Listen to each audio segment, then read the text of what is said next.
All right, so you know that feeling that Michael McIntyre captures so perfectly in his bit about the utter chaos of getting kids ready for anything? Like it's a hurricane of snacks and mismatched socks and bedtime negotiations. Every parent out there is nodding their head in exhausted agreement. Exactly hilarious because it's so true. But what if we could go beyond the surface chaos and really understand what's going on beneath those everyday parenting struggles? That's what we're diving into today, the fascinating world of parenting psychology. With insights from Philippa, the book you wish your parents had read. Such a great title. It's packed with like these aha moments that can help you connect with your kids on a deeper level, no matter their age. Okay, so Perry starts off with a point that's both profound and a little unsettling. Yeah. You pass is shaping how you parent right now, even if you don't realize it. It's like we're all carrying this invisible blueprint from our own childhoods. And what's fascinating is that we often end up repeating patterns, even the ones we swore we'd never do. Like we're on autopilot sometimes. Totally. And Perry gives this example that I think a lot of parents will relate to. So imagine a mom who overreacts when her daughter hesitates to climb on the playground. Yeah, And it turns out the mom's own childhood was super sheltered.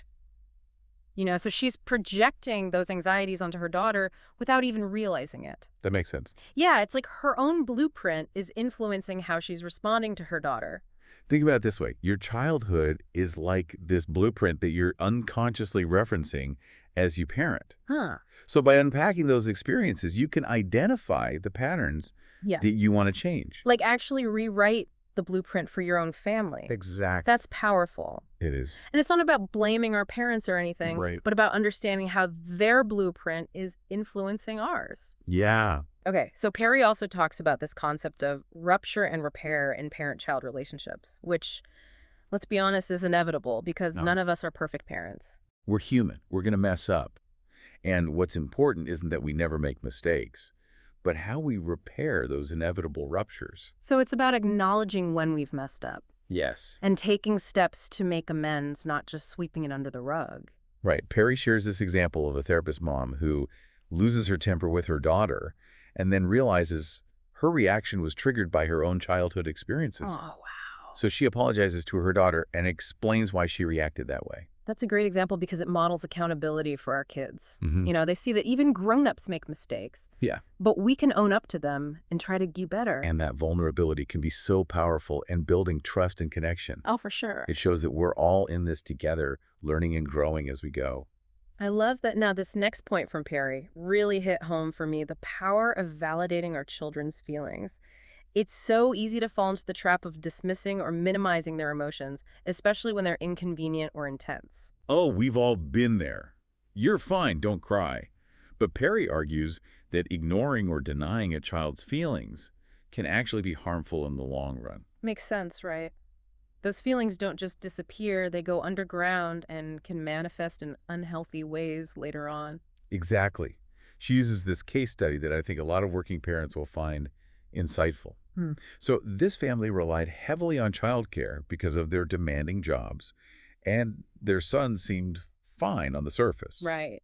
But eventually he started exhibiting concerning behaviors. Like what kinds of behaviors? It turned out he was carrying around all of this unacknowledged sadness and feelings of being unimportant. Oh, wow. And through therapy, the parents realized that despite their love, they weren't truly attuned to his emotional needs. So they were providing for him materially, Yes. but they weren't really seeing him emotionally. Yeah. And so they learned to prioritize spending quality time with him and validating his feelings, even the difficult ones. And those changes made a huge difference. That's so powerful. It highlights that children need to feel seen and heard. And it's not just about the amount of time we spend with them, but the quality of that time. Are we truly present? Are we listening with empathy and trying to understand their perspective? Such great questions to ask ourselves. This next point from Perry kind of blew my mind. She argues that dialogue with our kids starts way before they can even speak. It's easy to overlook, but those nonverbal exchanges in infancy, facial expressions, gestures, turn-taking, lay the foundation for communication. Even something as simple as peekaboo, which seems like just a silly game, is actually teaching babies about turn-taking and the joy of connection. It's about being fully present and engaged with our babies even before they can talk. And realizing how much they're actually taking in, Right. processing and learning about the world through those nonverbal cues. Well, it's almost like a secret language that they're learning, and we're their first teachers. I love that analogy. Speaking of communication, Perry has a name for the fear of dialogue, especially when it comes to our kids' diphobia. It can be unconscious, but it leads us to interrupt or dominate or distract rather than truly engaging with our children's attempts to connect with us. Oh, I am so guilty of this. I can be so quick to jump in with solutions or distractions when my kids are trying to tell me something. It's a common tendency, especially in our busy lives. But think about it this way.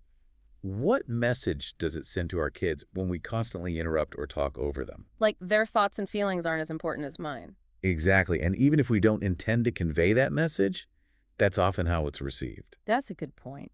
So recognizing those diaphobic tendencies and actively creating space for our child's voice and perspective is crucial. And I imagine that's not always easy, right? Sometimes we're tired, stressed, or just not in the mood for a deep conversation. But those moments are often when our kids need us the most. It's about being mindful and making a conscious effort to be present and engaged, even when it's challenging. Okay, this next point from Perry is so practical. It's about reframing how we view our children's behavior instead of labeling it as good or bad. She suggests considering whether it's convenient or inconvenient. It's such a simple shift in language, but it can make a world of difference in how we approach parenting. It moves us away from moral judgment and towards problem solving. So instead of getting caught up in the good kid or bad kid dichotomy, we're focusing on the behavior itself and what might be driving it. Precisely. Like imagine a toddler having a meltdown in the grocery store. Oh, That's definitely inconvenient behavior. yeah. But instead of getting angry or embarrassed, we can try to understand the underlying need.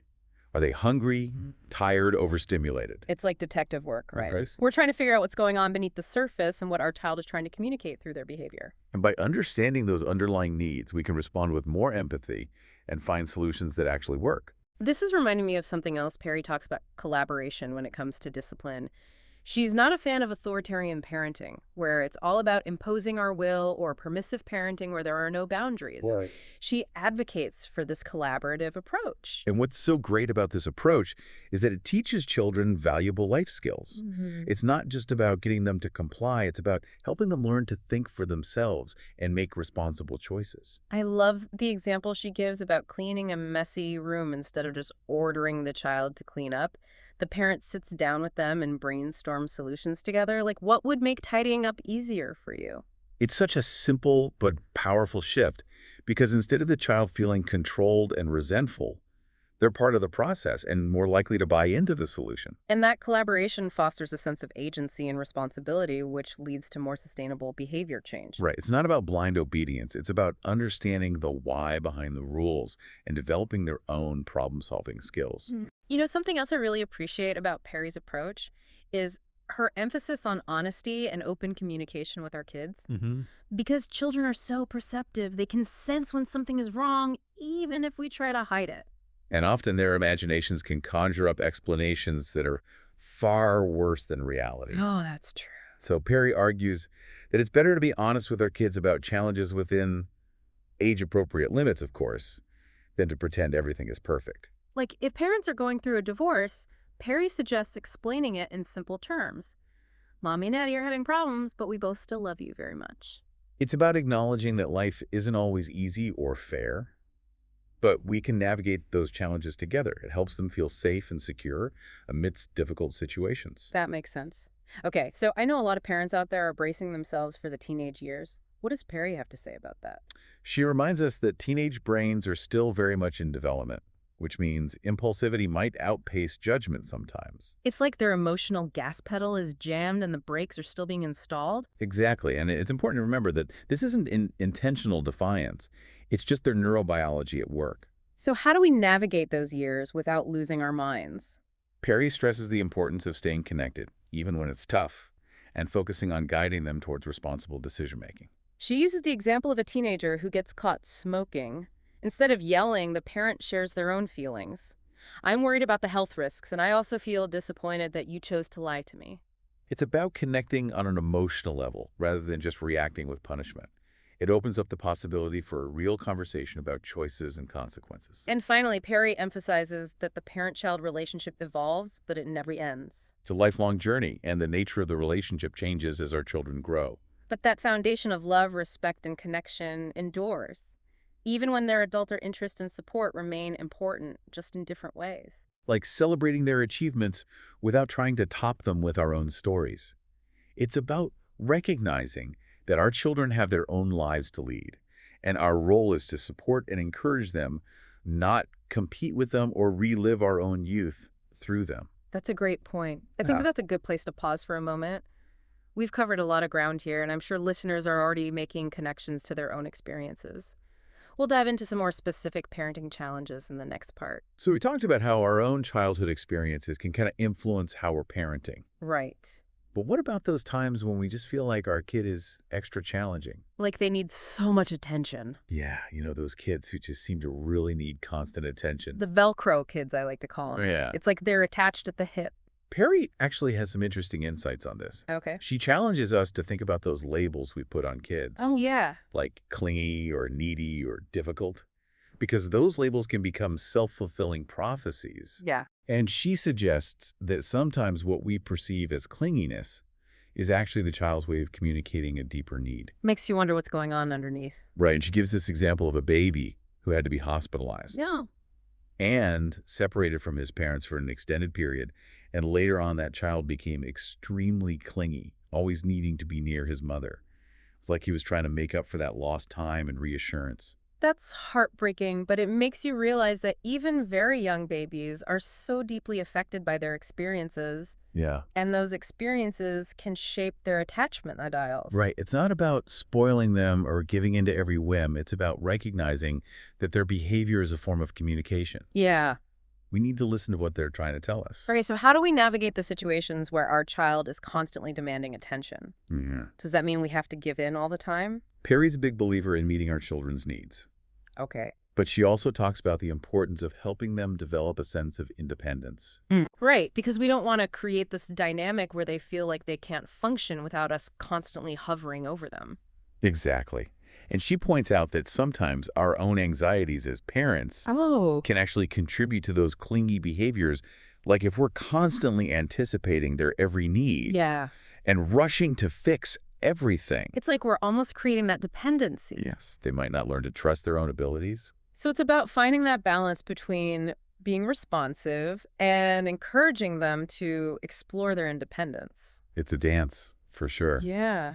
And every child is different.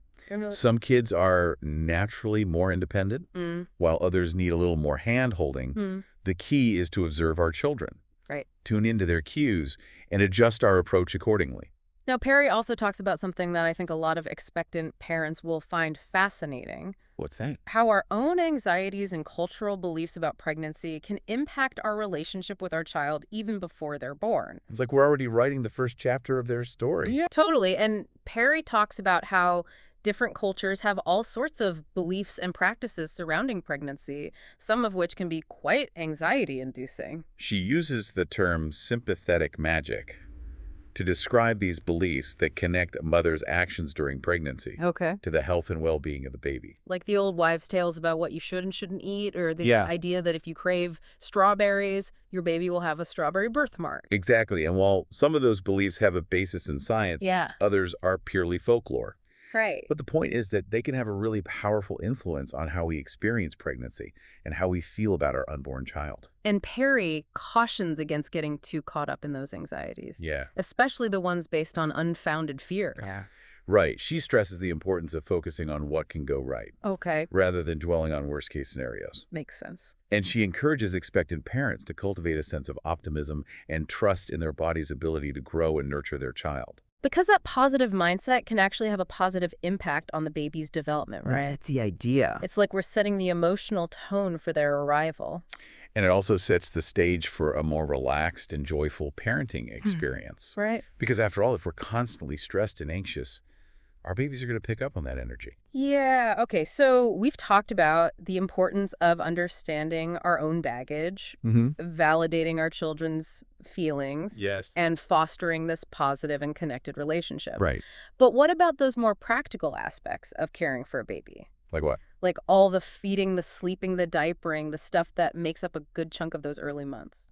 Perry doesn't shy away from those less glamorous aspects of parenthood. Okay. In fact, she's very honest about the fact that those first few months aren't always a fairy tale experience. Let's be real. Those newborn days can be brutal. You're sleep deprived, you're leaking from every orifice, Yeah. you're trying to figure out this tiny human who communicates primarily through cries. And it's okay to admit that it's hard. Yeah. In fact, it's important to acknowledge those struggles rather than pretending that we have it all together. Right, because those idealized images of parenthood that we often see on social media Oh, yeah. can make parents feel so inadequate or ashamed if their experience doesn't match up. It's like everyone's posting their highlight reel, but no one's showing the bloopers. Right, and those bloopers are a normal part of the process. Perry also emphasizes the importance of seeking support when you need it. Yes. Whether it's from a partner, family members, friends, or a therapist, having that support network is crucial during those early months, which can be so overwhelming. Because you're not meant to do this alone. Right. And sometimes just having someone to listen to your struggles or offer a helping hand can make all the difference. Absolutely. She also talks about the importance of not comparing yourself to others or putting pressure on yourself to have that instant bond Oh, yeah. that's often portrayed in the media. Right. Those expectations can set us up for disappointment. Every parent-child relationship is unique and unfolds at its own pace. Totally. Sometimes those bonds take time to develop. So it's about giving ourselves grace and trusting that those connections will deepen and strengthen over time. Exactly. Yeah. And speaking of pace, Perry talks about the importance of respecting our child's individual development Okay. rather than getting caught up in those arbitrary milestones. You know, like those charts that tell you when your baby should be rolling over or crawling or walking? Yeah. It's so tempting to compare our kids to those benchmarks. It is. But Perry cautions against pushing them to achieve things before they're ready. Because development isn't a race, and every child is on their own timeline. Yeah. Pushing them before they're ready can actually create anxiety and hinder their natural development. It takes the joy out of the process, too, It does. for both the child and the parent. Right. She stresses the importance of observing our children and following their lead, rather than trying to impose our own agenda. Oh. It's about creating a supportive and encouraging environment Yeah. where they can explore and learn at their own pace. So we've talked about bonding with babies and respecting their development. Yes. But what about the nitty-gritty of childcare? Like what? Like the feeding, the sleeping, all that fun stuff. Well, Perry acknowledges that those tasks can feel repetitive Oh, for sure. and even boring at times. Yeah.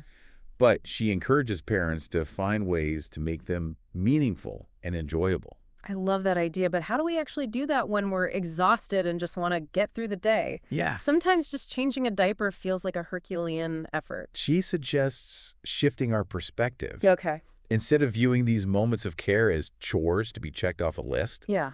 she encourages us to see them as opportunities for connection.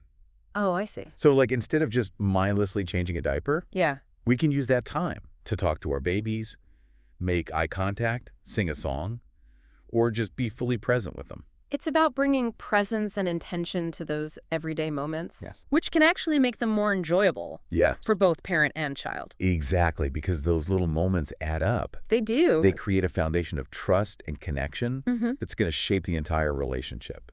Speaking of connection, Perry talks a lot about the importance of play, Yes. both for the child's development and for the parent-child relationship. Because play isn't just about keeping kids entertained. Right. It's how they learn and grow. It's how they explore their world, develop their imaginations, and build their social and emotional skills. And Perry encourages parents to get involved in their child's play. Even if it means putting our phones down. Yes, even if it means setting aside our own agendas for a little while. Because those moments of shared play create lasting memories They do. and strengthen that bond between parent and child. It's about entering their world, letting go of our need to control, and simply enjoying the moment. It's like we get to be kids again ourselves. Which is good for the soul It is. Now, Perry also makes a really interesting point about the value of mixed-age play. Okay. I think a lot of parents tend to create those structured play dates with kids of the same age. Yeah. But Perry argues that children benefit from interacting with kids of different ages. It's like creating a little microcosm of society. Exactly, because those interactions provide opportunities for learning and mentorship and social development that they wouldn't get otherwise. Younger children learn from the example of older kids. Right. And older children develop those leadership and nurturing skills by interacting with younger ones. It's a win-win for everyone. It is. And it can actually be less work for the parents. Because the kids are more likely to entertain each other, Yeah. and we can take a step back and observe. And those moments of observation can be so insightful. We can learn a lot about our children's personalities and strengths and challenges just by watching them interact with others. It's like we're getting a glimpse into their social world and how they navigate those dynamics.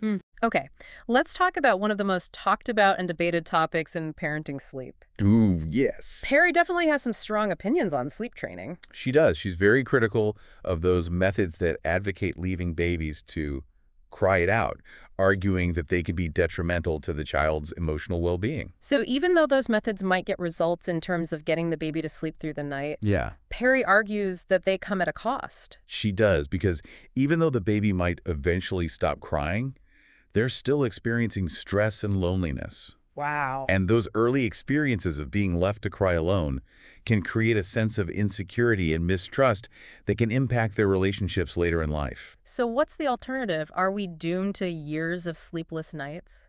Well, Perry advocates for a more responsive approach, which she calls sleep nudging. Sleep nudging, I like that. It's about making gradual changes to the child's sleep environment and routines, Okay. while still responding to their needs for comfort and reassurance. So it's about finding ways to help them fall asleep on their own, but not at the expense of their emotional well-being. Right. It's about striking that balance between meeting their needs and helping them develop those healthy sleep habits. Exactly. And Perry believes that this approach, while it may take a little longer, Yeah. ultimately leads to a more secure and independent sleeper. Because they learn to trust that their needs will be met, Yeah. even when they're alone in their crib. It's about building that foundation of security and trust, which is so essential for healthy development in all areas of their lives. All right, so we've covered a lot of ground here, from the anxieties of pregnancy to the challenges of sleep training. And in the next part, we'll dive into some more specific parenting challenges Okay. and how Perry's insights can help us navigate those tricky situations. So we've talked a lot about like the emotional and relational aspects of parenting. Yeah. But let's face it, there's also this whole other realm of behavior. Those moments when our kids do things that are, well, let's just say inconvenient. It's like you're having this lovely connected moment. Yep. And then, bam, tantrum in the middle of the supermarket. Exactly. It's those moments that can really test our patience and make us question like everything we thought we knew about parenting. Perry gets it. She addresses those moments head on. Okay, good. And one of the first things she does is challenge us to rethink how we label behavior. Okay. So instead of good or bad, she suggests using the terms convenient or inconvenient. I like that it just feels less judgmental, you know? It does. More like we're approaching the situation as a team trying to figure out what's going on. That's the key. It allows us to focus on the behavior itself, Right. what's driving it, Yeah. rather than getting caught up in labeling the child. Like they're a bad kid. Exactly. Right. So how do we apply that in those moments, when our kid is acting in a way that's highly inconvenient, like when they're refusing to leave the park Yeah. or having a meltdown because they cut their sandwich the wrong way? The struggle is real. Perry emphasizes the importance of understanding the feelings behind the behavior. Remember, all behavior is communication, especially for children who don't have the words to express themselves fully. So it's like they're speaking to us in the secret code of tantrums and tears. Yes. We just have to figure out how to translate it. Exactly. And she encourages us to actually put those feelings into words for them. So instead of saying, stop crying, we might say, I see that you're really sad that we have to leave the park. It's hard to say goodbye to something fun. So we're acknowledging their feelings without giving in to the behavior Exactly. and helping them learn to regulate those big emotions. Right. And you'd be surprised how often that simple act of acknowledging their feelings can de-escalate the situation. That makes sense. When children feel heard and understood, they're less likely to resort to those extreme behaviors. Now, Perry also talks about the importance of discipline, but it's not like the traditional punishment and reward system Right. a lot of us grew up with. She advocates for a more collaborative approach, which she calls discipline through collaboration. Okay, so what does that actually look like in real life? Imagine your child wants a toy at the store, The classic. and you've already said no. Yeah. Instead of shutting it down with a firm no, Yeah. you might say, I understand you really want that toy. It looks awesome, but we're not buying any toys today. Yeah. What else could we do instead? Maybe we could put it on your birthday list. So we're giving them choices within boundaries, Yes. helping them kind of think through the consequences Yeah. of their actions. Right. It's about guiding them towards making responsible choices rather than just imposing our will. And it teaches them those valuable life skills, It does. like problem-solving, negotiation, compromise, all that good stuff. Exactly. And it fosters a sense of agency and responsibility Yeah. rather than just obedience. Something I think all parents struggle with at some point is lying. Yeah. How does Perry approach that? Well, she starts by reminding us that children lie for a variety of reasons. Right. And it's not always a sign of bad character. Sometimes they just don't want to get in trouble. Exactly. Or because they don't want to disappoint us. Yeah. And often those lies are a reflection of their developmental stage, not a sign of moral failing. Okay, so how do we deal with lying in a way that encourages honesty and builds trust? Perry argues that the best way to address lying is not through harsh punishment, Yeah. but through understanding and open communication. That makes sense. If we create an environment where they're afraid to tell the truth, Yeah. they're more likely to resort to lies. It's about making them feel safe to come to us, Exactly. even when they've messed up. Right, because ultimately we want our children to feel like they can be honest with us even when they've messed up. That's the foundation of a strong and healthy relationship. Speaking of those sometimes tricky relationships, I think a lot of parents out there are feeling apprehensive about the teenage years.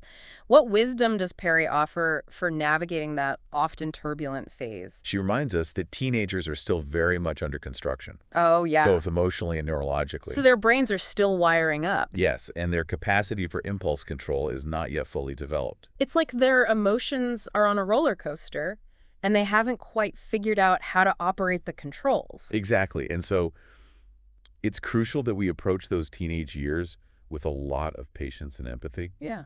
and to remember that their behavior, even when it's frustrating or baffling, is often a reflection of their developmental stage, not a personal attack on us. It's so hard not to take it personally, though. It is, especially when they're slamming doors, rolling their eyes, acting like we're the least cool people on the planet. It's a challenge for sure, but Perry emphasizes that our role as parents is to provide support and guidance, even when it feels like they're pushing us away. Because that connection, even when it's strained, is so important. It's everything. It is. Even though they might not show it, teenagers still need us. They do. They need our love, our guidance, and our unwavering belief in them. And even when they make mistakes, which they inevitably will, we need to remember that those mistakes are opportunities for learning and growth. The goal isn't to control them or prevent them from making any mistakes. It's to equip them with the skills and values they need to navigate the world, as responsible and compassionate adults. Exactly. It's interesting how Perry's approach to parenting really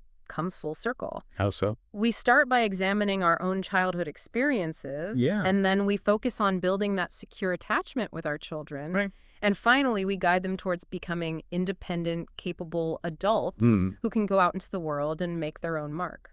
It's a beautiful and complex journey. It is. And there's no one-size-fits-all approach, but I think the overarching message of Perry's book is that empathy, understanding, and a willingness to see the world from our child's perspective can make all the difference. It's about moving beyond those surface-level solutions, those quick fixes, Yeah, and really engaging with our children on a deeper, more meaningful level. exactly. It's Yeah. about shifting our focus from controlling their behavior to connecting with their hearts. That's such a powerful way to put it, and it's a good reminder that parenting isn't just about shaping their behavior. It's about nurturing their souls. And our own souls in the process. Absolutely.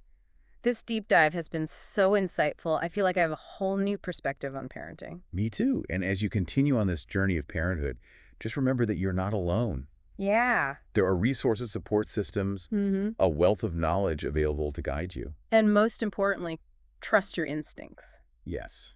Believe in your ability to create those loving and connected relationships that will shape your children's lives for the better. You've got this. Beautifully said. Until next time, keep diving deep into the fascinating world of knowledge.